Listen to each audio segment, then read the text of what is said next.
So, if you guys know me, you know that I care deeply about this topic. And the topic that I'm talking about today is the rise of loneliness that we are seeing in our society, and especially in the era of social media. You would think that, with the convenience of social media that allows you to get to know someone even if you don't know that person in real life, and get connected and updated on each other's life, and to see how someone is doing, checking in. And with the modern technologies as well, you would think that loneliness should not be an issue anymore. But the truth is, it's been on the rise, and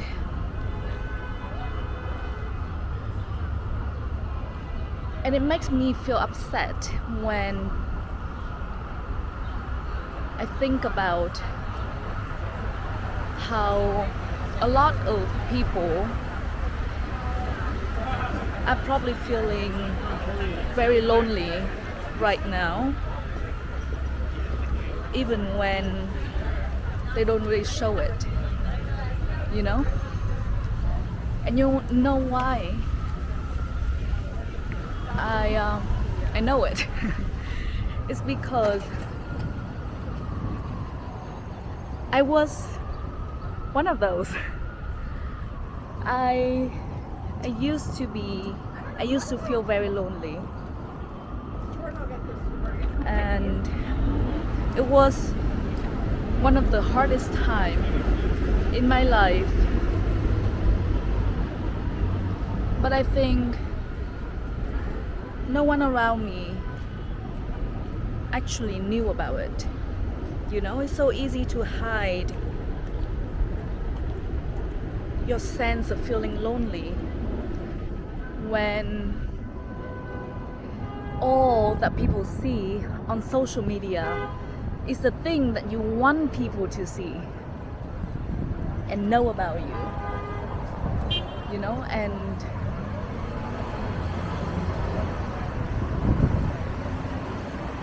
and that's why this topic means a lot to me,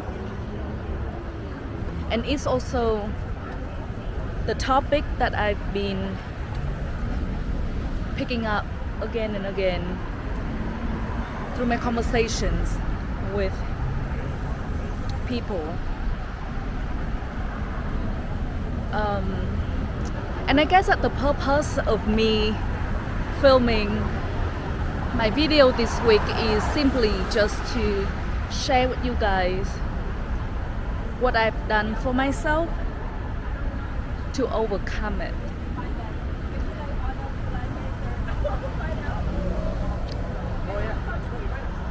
Because I know it's hard.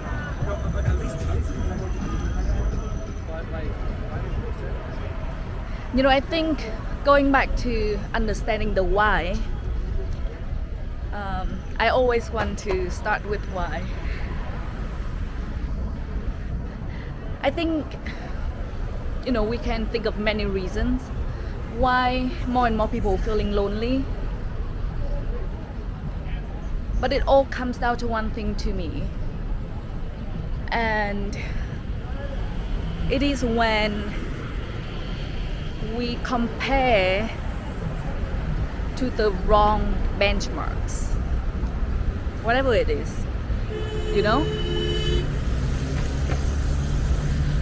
I used to feel lonely because I always felt like I'm not cool enough, because I have I don't think that it's hard to tell, but I have a very warm personality, and I used to think that I need to hide it, you know, I need to be more cold, I need to be colder so that it feels this crazy, but like if you I used to believe that if you appear colder, people would desire you more.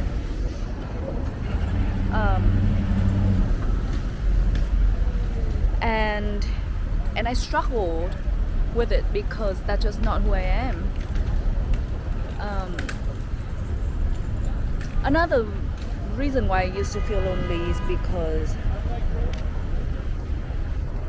I don't really care about pop culture, guys.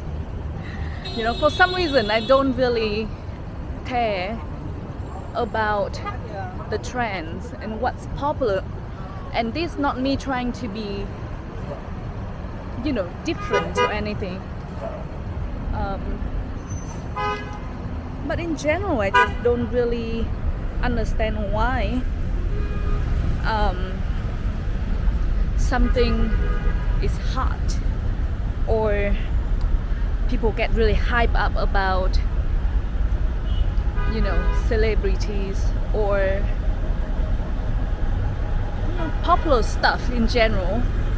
I guess that's the reason why it's called popular, because, you know, a lot of people love it, so that's why it's popular. And I always know that I have a different taste, you know? And I used to think that there was something wrong about me, and that's why I don't get it. That's another reason. And obviously, just like everyone else, when I think about myself and compare to others who appear to be, you know, whether more attractive physically or smarter, more successful, whatever the metrics are, I felt like I'm just not enough, you know, and that also added to the loneliness. And obviously, with the struggles that can be unique to each of us, that we feel like we cannot share with anyone else, that was another factor, you know. There are things that we go through in our life that we don't feel like we can share with anyone else. Or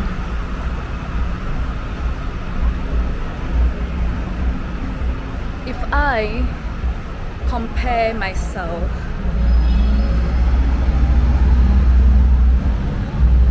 with how happy other people appear to be online, because, you know,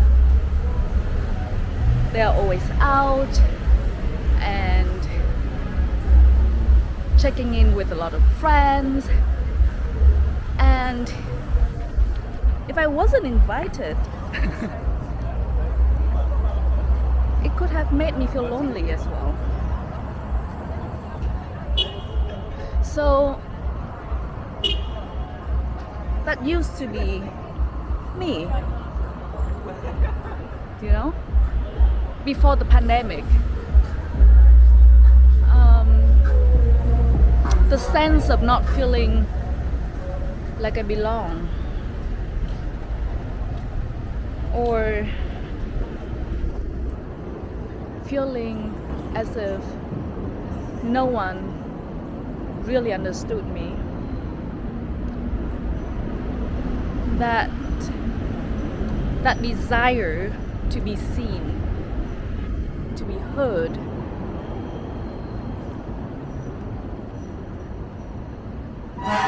It was apparent to me why I felt unhappy and lonely at that time. By the way, if you haven't watched the video that I talked about how I find happiness, please do go watch it after this video.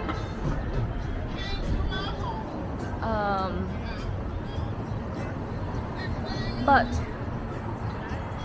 what I realized that really has been helping me overcome my loneliness, especially in the city that is so vibrant like New York City, is there are three things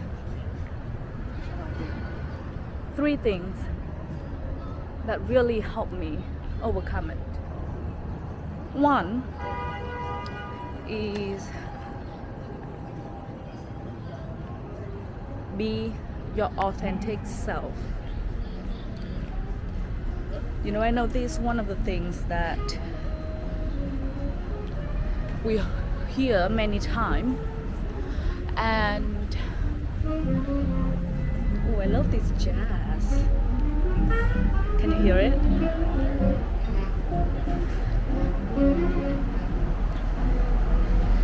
Because when you allow yourself to be your authentic self, it solves so many problems. And I know it's hard. It's hard to be your authentic self in a world that makes you feel that you have the pressure to perform, to look like you're always at your best.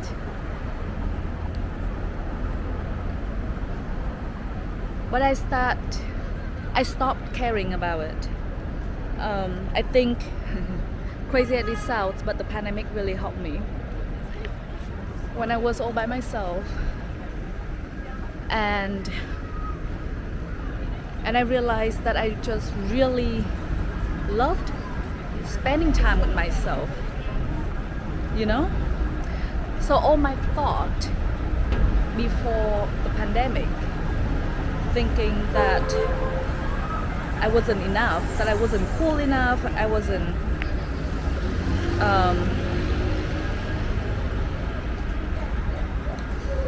good enough,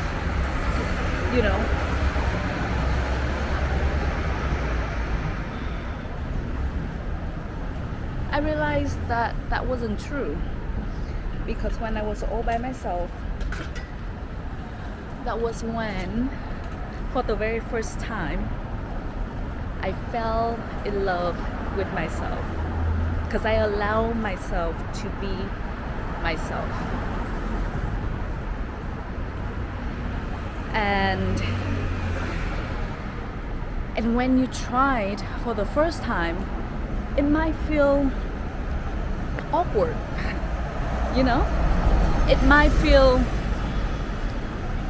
unauthentic when you're trying to be authentic, because it's different, You're doing something different than what you usually do. But when you allow yourself to be yourself, and you keep reminding yourself that I am who I am, and who I am is enough. It started to feel so easy, guys. It is so easy because you see all the benefits that come with it. Since I started being myself and cut out all the BS out of my life, I realized that I started to attract the people who gravitate towards me because of who I am and love me for who I am, and it amplifies the love that I have for myself, because I know that I'm enough, not only for myself but for the people who love me. And it allows me to be free, and I don't have to waste my time trying to live up to anyone's expectation, but only to myself. And when I allow myself to be who I am, you know, I also make sure that I surround myself with the things and the people who add values to my life. And that includes whom I'm following on social media, what I consume, what I pay attention to.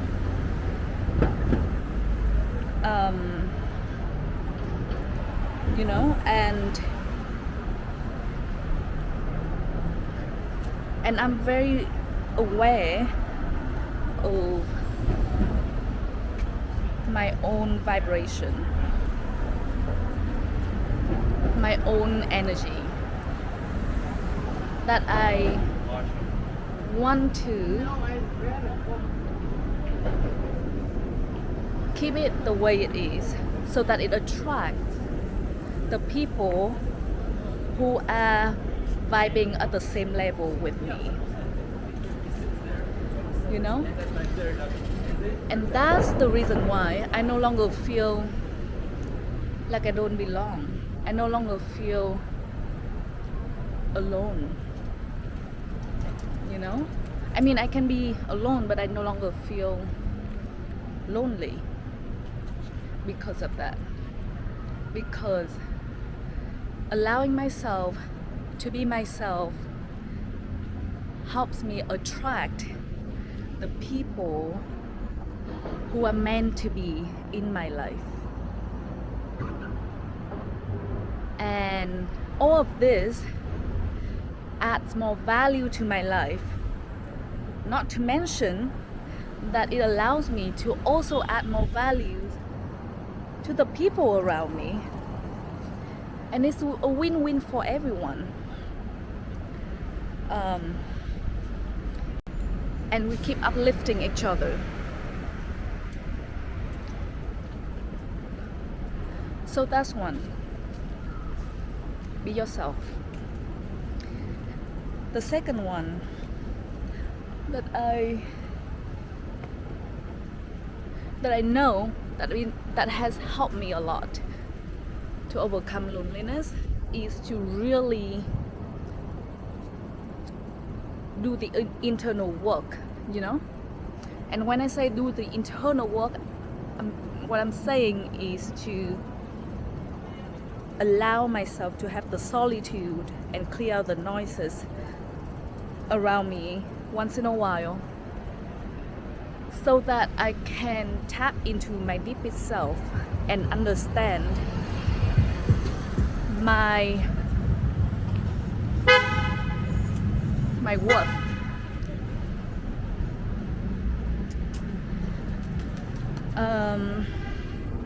You know, and it allows me to realize that my worth is from within. It has always been from within. It doesn't depend on any external validation. And I learned to appreciate delayed gratification. You know, I think in the world of social media, it's so easy for all of us, for any of us, to fall into the trap that our worth is how many followers we have, how many likes, comments, engagement we have when we post something, Um,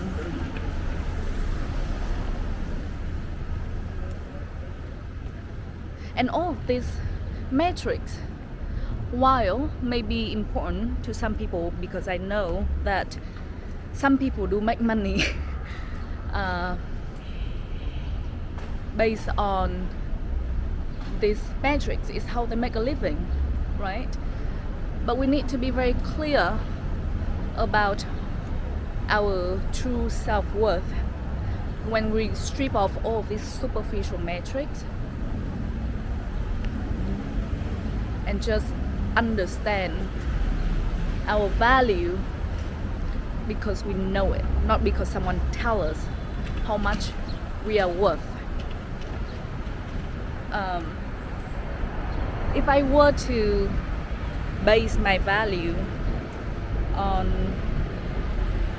how many people following me or how many likes I have, how many comments, how many shares, how many subscribers on YouTube that I have. By the way, I think that I don't even have 20 subscribers. I need to double check, but I don't think that I have more than 20. Guys, I need your help. But you know, as much as I do want that as well, because obviously I'm doing this for a reason, I do hope that my message can be spread to more and more people. So having followers or subscribers and, you know, shares and comments and likes, all of that, they are helpful, you know, for the purpose of what I'm doing. But if I were to base my value on these metrics, I would have stopped a long time ago, guys. You know, there are posts that I barely get any likes on Instagram. Maybe there are posts that I don't even get any likes. I don't remember, but I'm sure that they must be, you know.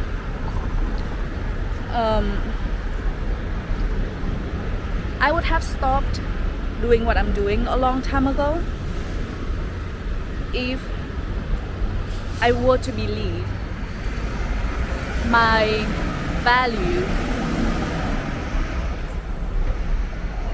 is 1 or 2 likes on social media. But I know that's not my value, you know?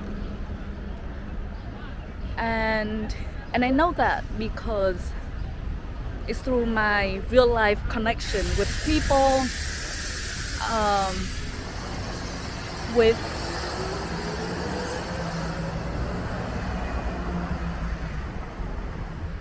the conversations that I have that allow me to understand what I'm doing is adding value to others' lives, even if they don't like my posts, even if they don't follow me, even if they don't subscribe to my channel. Now, do I hope that will improve? Yes. But do I think my value is less because my numbers are low? No. And I'm doing this only because, you know, because I know that it's been, well, I started doing this because I know it's been lacking for me, you know. So I strongly believe that whatever that I'm doing is going to add value to someone who might be the little Zip, the younger Zip, who didn't really have anything like this for herself, you know? And I always make sure that and you know me, if you follow me on Instagram, you know I'm very active on social because of what I'm doing as well. But social media to me is just an extension of my real life, you know? And I think having that mindset, it allows me to be free and it allows other people to also feel genuinely connected to me, because you know the biggest compliment I receive and I always appreciate is when someone meet me in real life after getting to know me on social media first, is that I'm pretty much the same. You know, and that to me is the biggest compliment, because I hope so, you know. I hope what I'm presenting online it's just the same as who I am in real life. And I don't feel lonely when I have my rich social life in real life, but also deep connection with the people that I know through online platforms. Because I do think that social media can be great for us to get connected and support each other, you know, and feel like someone out there empathize with what we are going through.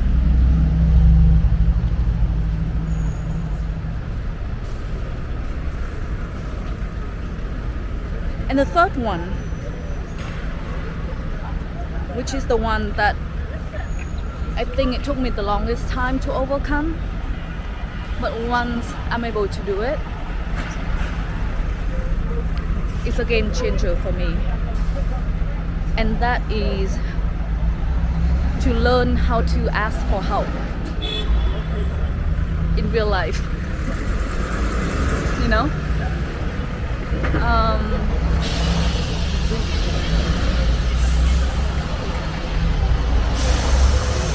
I struggle big time with asking for help.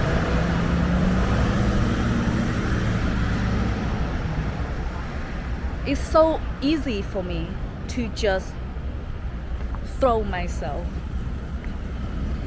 out to help other people when I see someone struggling.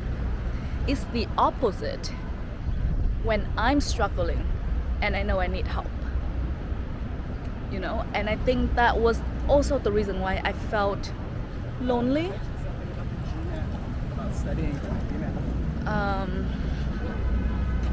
Because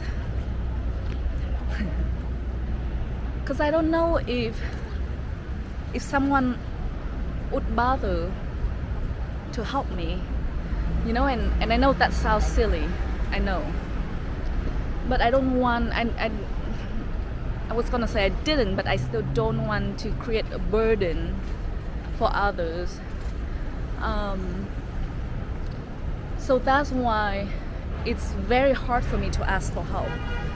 And it's only changed when I started Blooming Crisis, and so many of you have been coming to me to ask for help, you know, and I realized how much joy I get from the fact that I know that I can help you guys. And it made me rethink about the struggle that I have for myself, you know. And I started to reframe it, you know, by asking for help. I allow someone to also experience the joy that I'm experiencing. And of course, you know, it has to be the one who you trust.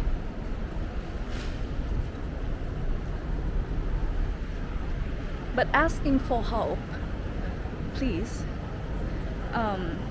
please do ask for help when you feel lonely or when you're struggling, because trust me, people do want to help. And there are many people who care about you,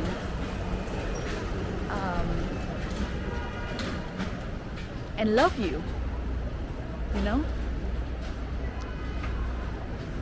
I hope you find this video helpful, and you know, take a break once in a while on social media. It's healthy to occasionally stay disconnected online and go deeper in real life. But again, remember that social media should only be an extension of the beautiful life that you have in real life.